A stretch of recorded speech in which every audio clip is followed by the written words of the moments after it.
listen to our satsang.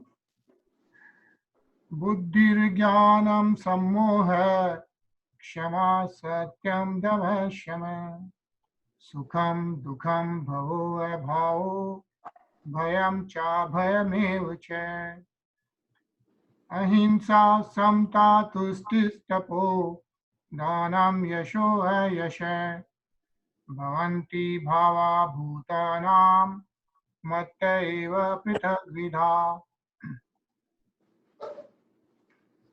So intelligence, knowledge, freedom from doubt and delusion, forgiveness, truthfulness, control of the senses, control of the mind, happiness and distress, birth, death, fear, fearlessness, non-violence, equanimity, satisfaction, austerity, charity, fame, and infamy. All these various qualities of living beings are created by me alone. Purport. Krishna Prabhu. The different qualities of living entities, be they good or bad, are all created by Krishna and are described here.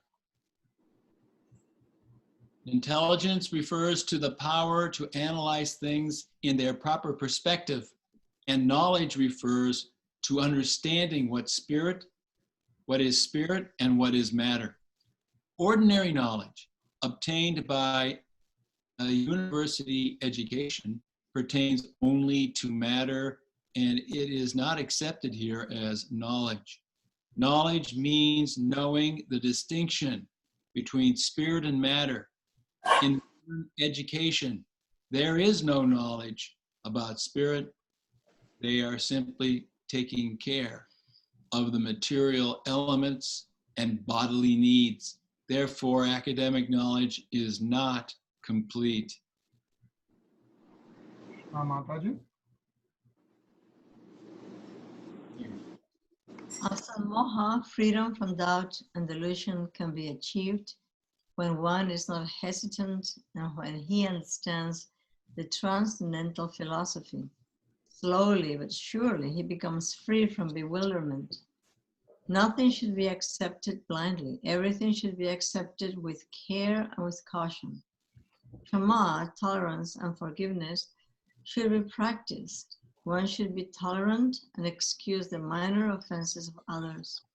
Satyam, truthfulness, means that facts should be presented as they are for the benefit of others. Facts should not be misrepresented.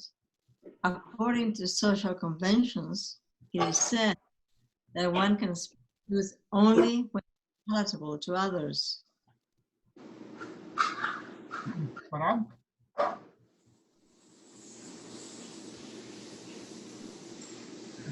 But that is not truthfulness. The truth should be spoken in a straightforward way so that others will understand actually what the facts are. If a man is a thief and if people are warned that he is a thief, that is truth. Although sometimes the truth is unpalatable, one should not refrain from speaking it. Truthfulness demands that the facts be presented as they are for the benefit of others. That is the definition of truth. Control of the senses means that the senses should not be used for unnecessary personal enjoyment. There is no prohibition against meeting the proper needs of the senses, but unnecessary enjoyment is detrimental for spiritual advancement. Deval. Therefore, the senses should be restrained from unnecessary use. Similarly, one should restrain the mind from unnecessary thoughts. That is called sama. One should not spend one's time pondering over earning money. That is a misuse of thinking power.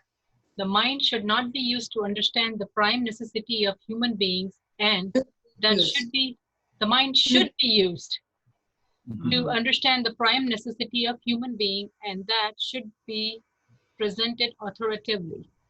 The power of thought should be developed in association with persons who are authorities in the scriptures, saintly person and spiritual masters, and those whose thinking is highly developed. Manish प्रभु आप पढ़ेंगे?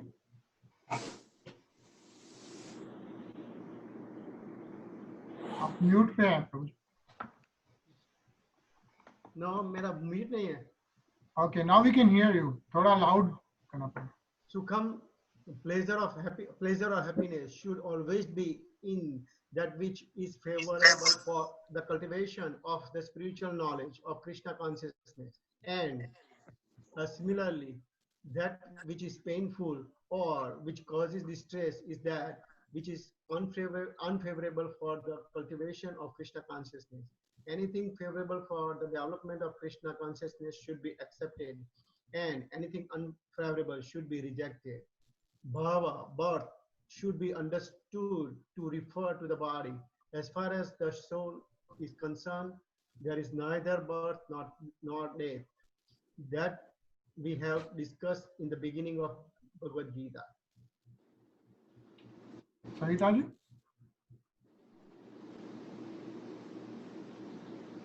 Birth and death apply to one's embodiment in the material world. Fear is due to worrying about the future. A person in Krishna consciousness has no fear because by his activities he is sure to go back to the spiritual sky, back home, back to Godhead. Therefore, his future is very bright. Others, however, do not know what their future holds. They have no knowledge of what the next life holds. So they are therefore in constant anxiety. If we want to get free from anxiety, then the best course is to understand Krishna and be situated always in Krishna consciousness. In that way, we will be free from our fear. Vijay?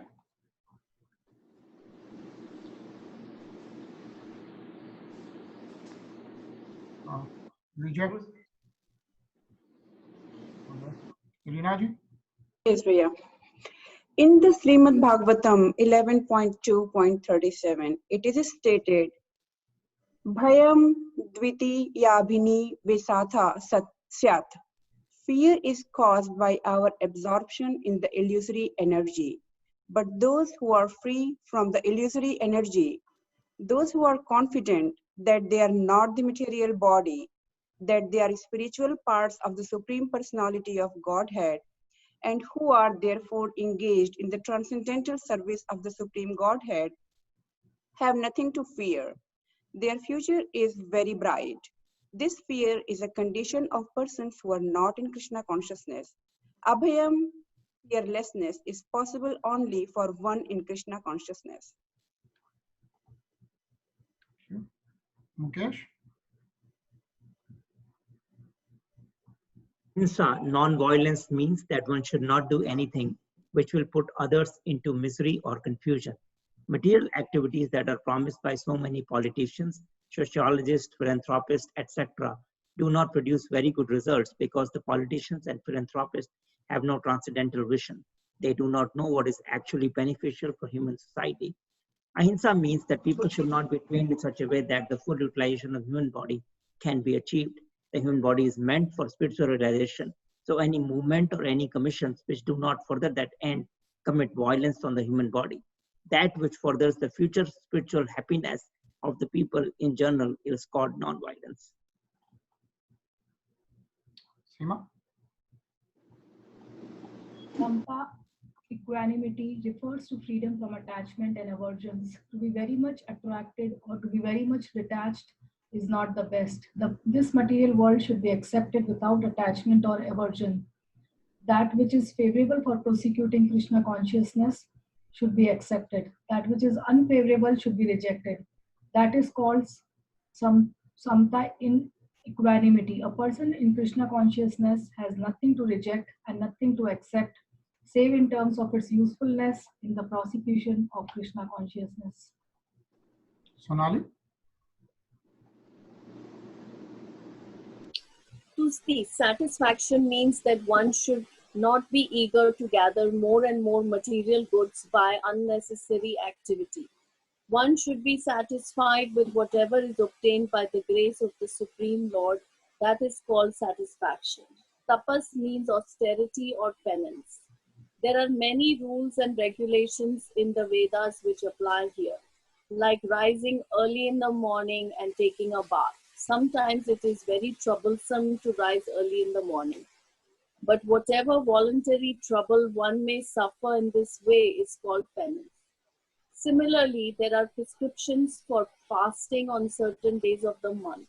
One may not be inclined to practice such fasting, but because of his determination to make advancement in the science of Krishna consciousness, he should accept such bodily troubles when they are recommended. Sejal Mataji?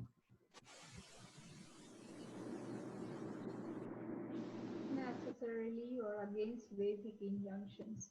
One should not fast for some political purpose that is described in Bhagwad Gita as fasting in ignorance. And anything done in ignorance or passion does not lead to spiritual advancement. Everything done in the mode of goodness does advance one. However, and fasting done in terms of the Vedic injunctions enriches one in spiritual knowledge. As far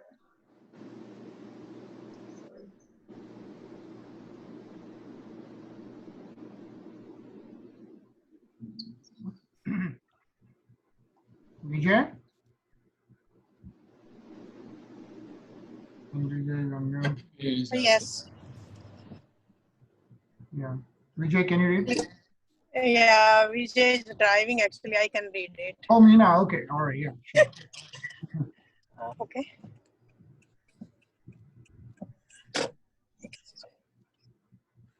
Are you able As to? far as charity is concerned, one should give 50% of his earning.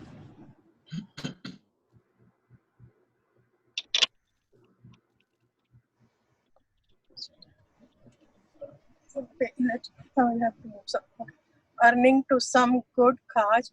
And what is a good cause? It is that which is conducted in terms of Krishna consequences. This is not only a good cause, but the best cause. Because Krishna is good, his cause is also good. Thus, charity should be given to a person who is engaged in Krishna consequences. According to the Vedic literature, it is enjoined that charity should be given to the Brahmins. This practice is still followed, although not very nicely in terms of the Vedic injection, but still the injection is that charity should be given to the Brahmins.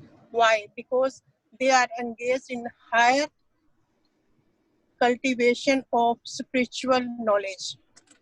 Thank you. Hare Krishna. Hare Krishna. Madhav Prabhu? A Brahman is supposed to devote his whole life to understanding Brahman, Brahma Jyoti, Brahma Janati, Brahmana. One who knows Brahman is called Brahmana.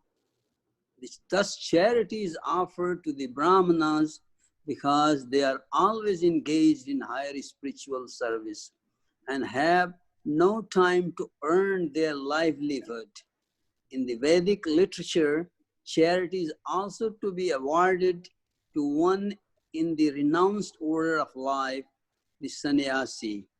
The sannyasis beg from door to door, not for money, but for missionary purposes. The system is that they go from door to awaken the householders from the slumber of ignorance, because the householders are engaged in the family affairs and have forgotten their actual purpose in life, awakening their Krishna consciousness. It is the business of the sannyasis to go as beggars to the householders and encourage them to be Krishna conscious. As it is said in the Vedas, one should awake and achieve. One should awake and achieve what is due him in this human form of life. This knowledge and method is distributed by the sannyasis. Hence, charity is to be given to the renouncer of life, to the brahmanas, and similar good causes, not to any whimsical cause. Savitaji? Vyasa's fame should be according to Lord Chaitanya, who said that a man is famous when he is known as a great devotee. That is real fame. If one has become a great man in Krishna consciousness and it is known that he is truly famous, one who does not have such fame is infamous. All these qualities are manifest throughout the universe in human society and in the society of the demigods. There are many forms of humanity on other planets, and these qualities are there. Now, for one who wants to advance in Krishna consciousness, Krishna creates all these qualities, but the person develops them himself from within. One who engages in the devotional service of the Supreme Lord develops all the good qualities as arranged by the Supreme Lord. Of whatever we find, good or bad, the origin is Krishna. Nothing can manifest itself in this material world which is not in Krishna. That is knowledge. Although we know that things are differently situated, we should realize that everything flows from Krishna. Hare Krishna. Hare Krishna. This is a very long and detailed purport, because Prabhupada goes through every single word here. Because Krishna says that, well, Prabhupada says that everything is, all good and bad qualities, their origin is in Krishna. Everything, whether it seems to be positive or negative. So let's go back to the very first, let's go paragraph by paragraph through this purport, to the beginning with the paragraph saying intelligence refers. And the question I'll ask, so that we can all participate here, in that paragraph, the first one that's highlighted here, what's the main point being highlighted or discussed by Srila Prabhupada? The difference between matter and spirit, and where the real knowledge. Yes, that real knowledge, first of all, intelligence is to analyze things properly, and real knowledge is to know, as Madhava said, the difference between matter and spirit. And what is university education teaching?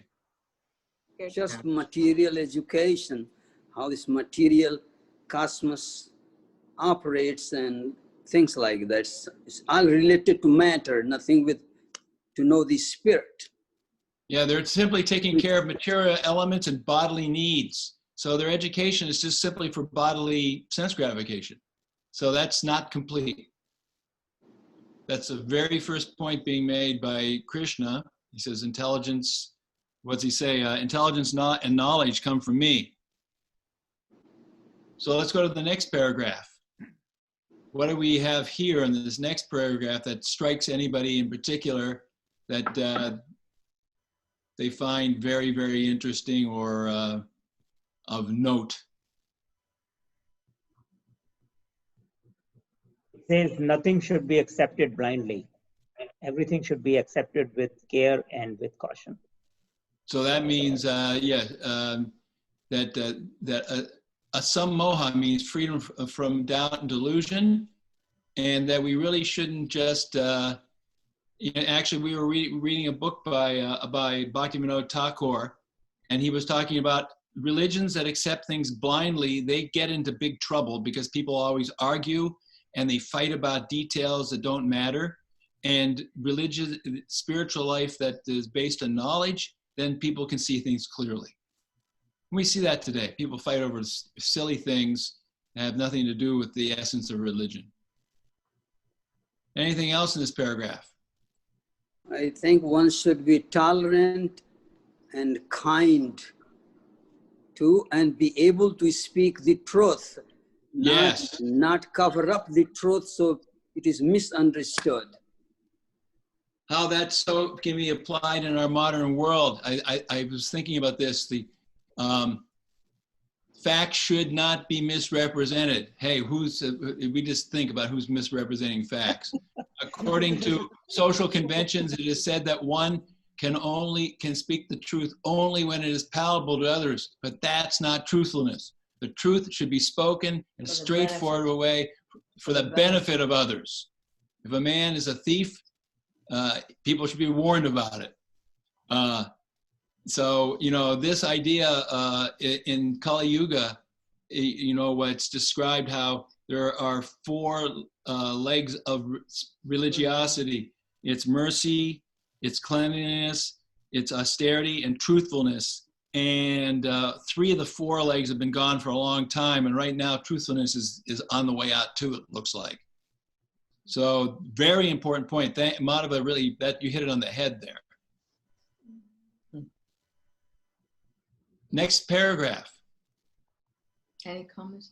Anybody else want to just jump? Don't let 1 or 2 of us or just talk all the time. If you've got a question or comment, please bring it up.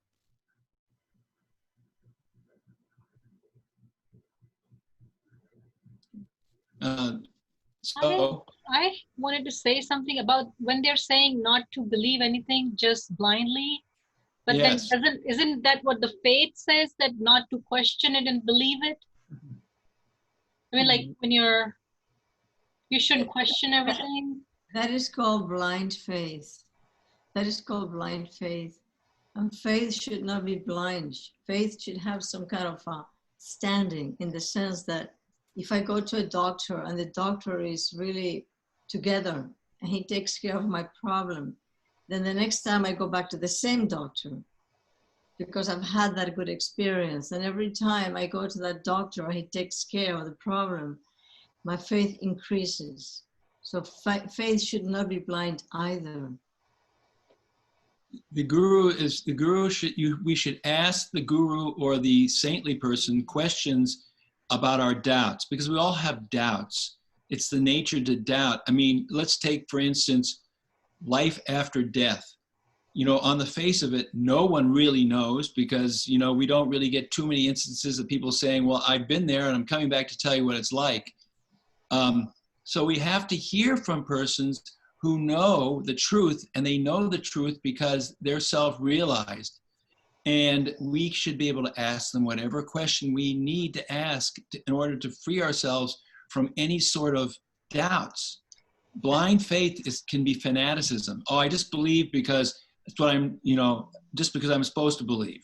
And that's not what we are really interested in doing. We want to have reasonable faith. In our system, there are 3 ways of confirming that something is real.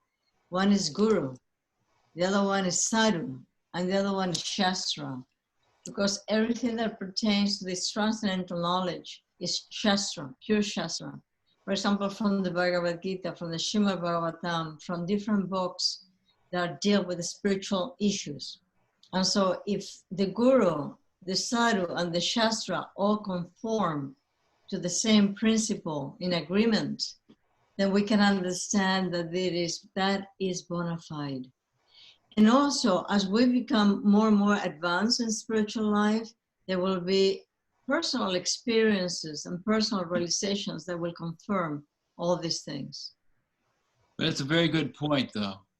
It's not blind faith at all. It has to be experiential. Unless there is personal experience, how can we accept something as real? There must be some experience. But until you get to that point, you still have to start somewhere. Yeah, yes. Yeah. But we have been doing this for a while, right? So who knows how many lives? that we come to this point of reading directly from the Bhagavad Gita and reading from these very sacred scriptures of the Vedas that deal with transcendental subjects. So that means that we have been on the way for possibly for many lifetimes. We are coming to a point which is crucial, because here we can hear all the complete truth. We're very fortunate. We're very fortunate. But we all have a little faith, because that's why we're asking questions. And that's why we meet on Fridays. So the idea is that with a little bit of faith, then we want to hang out with other people who have a little bit of faith, or maybe a little more faith than us. Right. And when we do that, then we develop a little more understanding. But it grows. It's like a little plant that you plant in the spring, and it doesn't look like very much. But by August, it's huge, and you're getting tomatoes or eggplants or whatever something's there. Right. Yeah, I think it's also, Prabhuji, referring to, so we have Vedas and Purans and all that, so we got to have faith in that, that's okay. But I think it's also referring to the transcendental philosophy, which means a lot of people are interpreting it in a different way, and they are presenting it based on their own ideas, which we cannot accept blindly. I think that's what this is trying to say. Because like right now, I was also hearing in Orissa, there's a group of missionaries who are being funded by the foreign people, and they are creating a movie on the Ramayana, TV serial on the Ramayana, and the Ramayana, they're depicting everything just totally in a wrong way. So first couple of episodes in a proper way, and then everything in a wrong way. So I think we need to be aware of those factors, and that's where I think we should not be accepting anything blindly. But the original Vedas and Purans, if those can be represented as is, then yes, I think that's the faith. And that faith, then you can also realize that it's a true faith. Yeah, that's why we follow what's called a parampara, which is a system of disciplic succession. So we know if we hear from Prabhupada, and the people who come in Prabhupada's line before him, and others who are coming after him, then we know we're getting truth. But as you say, if you just go to any group, they could be making things up, and that is very, very dangerous. So we want to make sure we're not accepting things blindly from unauthorized sources. We want to go to an authorized source. Mm-hmm. That's the point. Authorized. That's source. very important. Sure. Thank you. All right. So anything Very else? good question. That was a great, important question. Very great question. So Kshama, how should we develop that? Like tolerance and forgiveness is not very easy, probably, right? If somebody this is important that we follow a certain practice in our life. And Lord Chaitanya said we should chant the holy names. And in order to do that, Trinada Pisunichene Torabhisuna Amanina Amanadena Kirtaniya Sahat. So we should learn to chant Hare Krishna in a humble state of mind, thinking little of ourselves and being very tolerant and getting honor to others. And this way we can always chant. Now, here's the point. To get to that point, we have to be what's called introspective. In other words, we have to be willing to look into ourselves and understand that we need to look first at the faults of ourselves and not the faults of others. And when we start doing that and chant Hare Krishna, then this idea of tolerance becomes natural, because we realize that what are these things going on? They really are minor. Someone who's a devotee, maybe they have a bad habit. If it annoys me, I mean, why should I be disturbed? And I should be willing to simply let them be. Krishna will help them.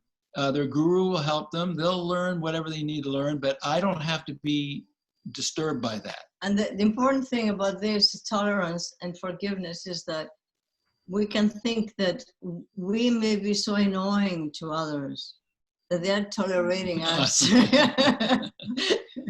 So it's not that we tolerate, it's not that we develop this power to tolerate others. Others are also tolerating. So if we are kind and generous, what happens, this is Kali Yuga. Kali Yuga is full of defects, right? And we have so many lifetimes, we have accumulated so many unpalatable things in our nature, in our personalities. So we have to be compassionate so that others will also be compassionate. So we can forgive so that others will also forgive us. We have to be introspective and see that in that light. But it's a very important point, because people get agitated all the time. And then we spend all our time being agitated and disturbed, rather than simply accepting things of what they are. I can't change them, and they're really not that serious. Most of the time, these things that we see in others are not that serious. Maybe we wouldn't do them, or we don't think they're right, or maybe they aren't right. Or maybe they're even people bothering us, and they're really bothering us. But the fact is that we have to be able to tolerate, in the sense that we're getting a taste for spiritual life.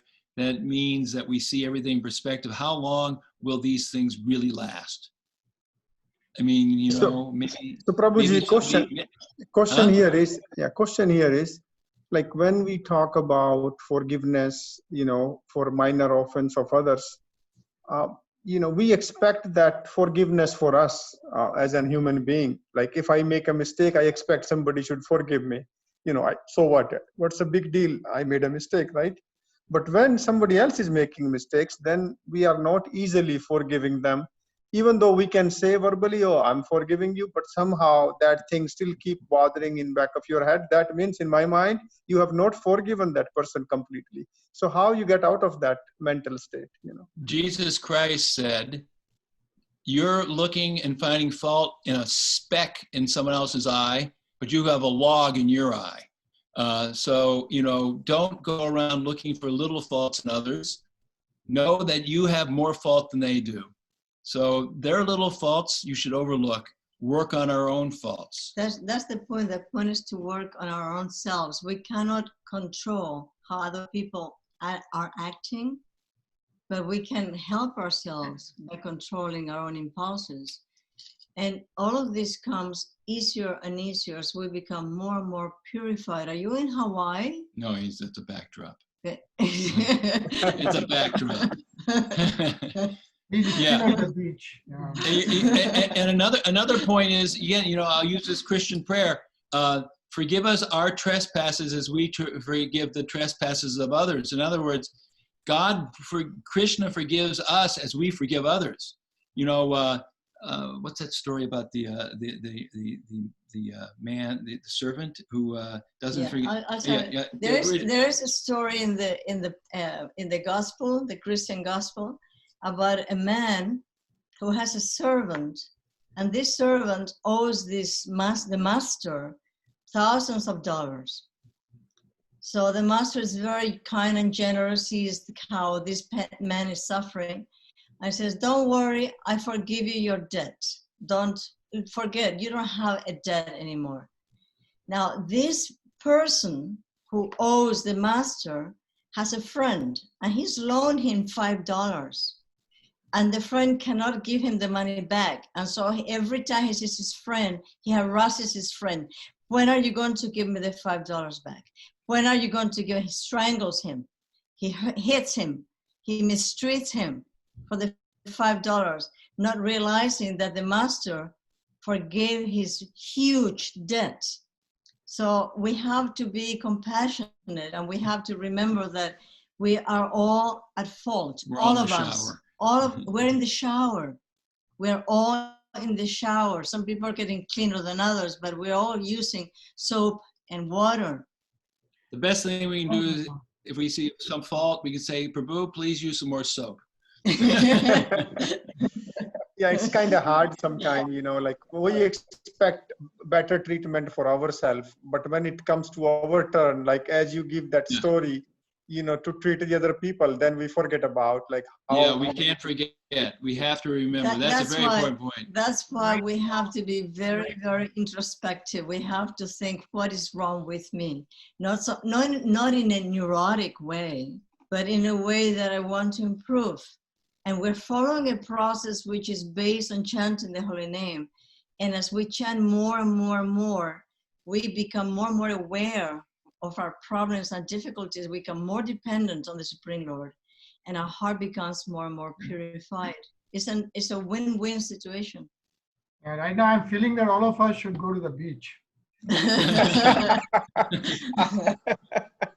But I think this couple, one thing which I remember from Mahabharata, Prabhuji, is that even Lord Krishna, right, to Shishupal, he said, fine, I will pardon his first 100 Yes. sins. Yeah.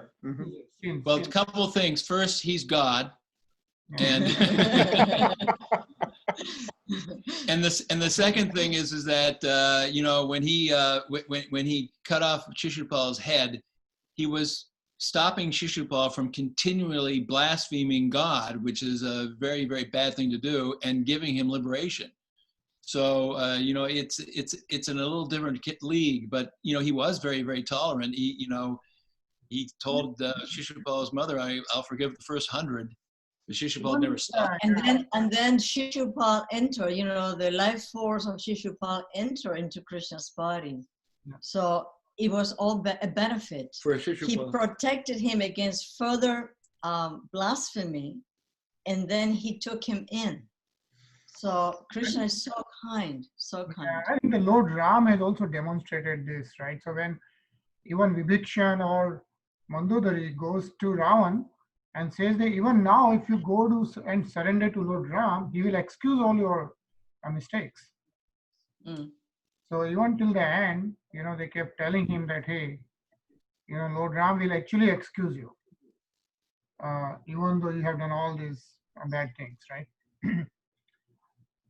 I just have one comment to answer Prabhuji's question that, yes, I expect, I said the problem with is when we have expectation from somebody, that's the problem starts. Secondly, actually to really understand how to get around that problem, that that we become tough with others, but we expect the forgiveness XYZs. That is why all these great scriptures, Bhagavatam, Ramayana, need to be repeatedly read and understood by gurus or who have learned, who have really practiced a lot, because it needs going again and again and again to understand and get to the point where we really become forgiving and tolerant and all this kind of thing. It doesn't happen overnight. Yes. We have gathered all these bad qualities of many, many lifetimes, carrying through subtle body, one subtle body to other subtle body, many millions of births. It's not easy to get rid of it. So it needs tremendous effort on our part, but we have to take the first step.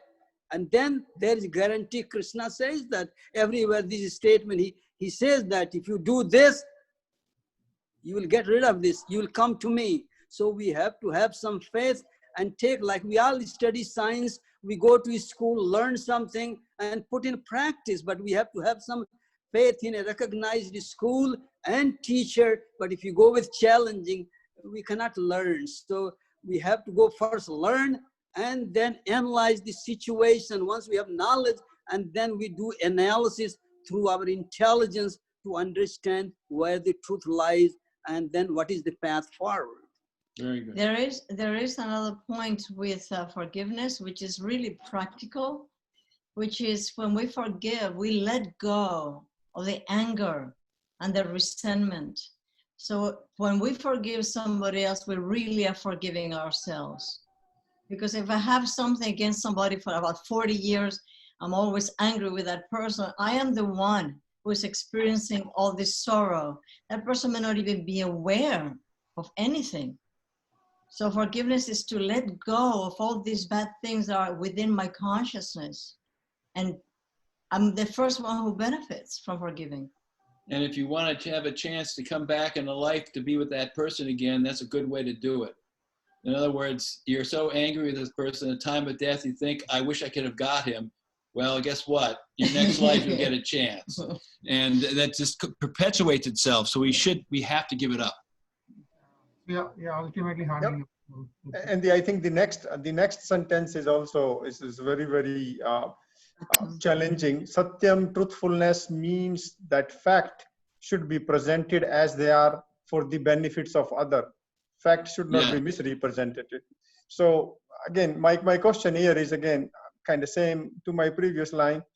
We all know that, I think, and somebody was explaining, this is takes a practice of so many maybe years to really follow that practice. In my mind, we all know that, but sometime we are doing a job, we are doing a business, we know, we are misrepresenting the fact for company benefit or job benefit. Otherwise, we may lose our job, we may lose. Prabhupada gives the example that a person in business may have to tell certain types of misrepresentations. Like for you, I'm making no profit. This is the lowest price, best quality, lowest price. There's so much going on. That's not what we're talking about. That's not an issue. That's not an issue. I mean, anybody should know that that's a relative world of where, we're doing marketing. But what's really important with truthfulness is that we cannot misrepresent the spiritual reality. To say that God is something that he isn't, or to say that the spiritual life is something that it isn't. In other words, some people say that God has no form, or you're God, or some people say there is no God, or some people say that God just wants you to be rich. And what really Krishna wants is he wants our love, and he wants us to have a relationship with him. And that's the truth we're talking about. And that's for everyone's benefit. Sometimes people don't want to hear that. They don't want to hear, there was a man. And this is a little funny story. Prabhupada was preaching to him about devotees and how they lived without, aspirations for making money or becoming, world conquerors or having all this stuff. And the man said, well, if everybody becomes a devotee, what's going to happen to the world? And Prabhupada said, don't worry, there's always going to be people like you around to run it. No, I like that explanation. That makes me really feel better. So Prabhupada basically said, it's open for you, everybody. But if you don't want to take it, well, then, you have the other path. But he was telling him the truth. This is what you need to do. And when the man said, well, I can't do this, he said, don't worry. You'll keep the world going, and the other people will be devotees. Cool. I think so. We have our time, Prabhuji, today. And it was a nice discussion. There are 20 other words we still have to. But we'll have to do more words next week. Thank you. Thank you, Prabhuji. Hare Krishna. 5-minute kirtan. So we have a video, and in the middle, I'll also take our picture. Keep smiling.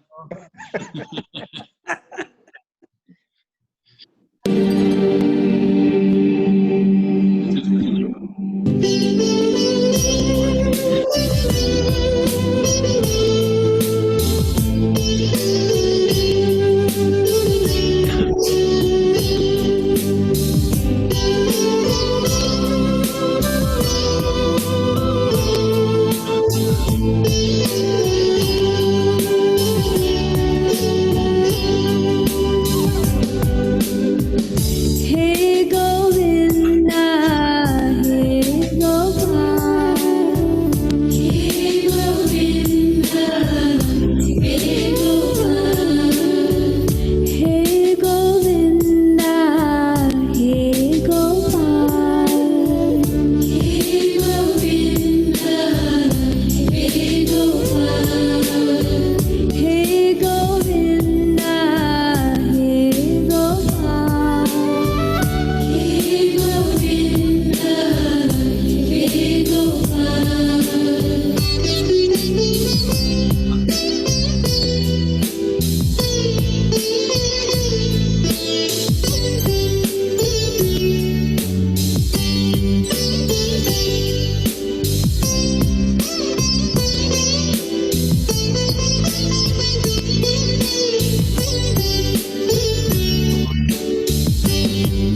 Hare Hare Krishna. Hare Krishna.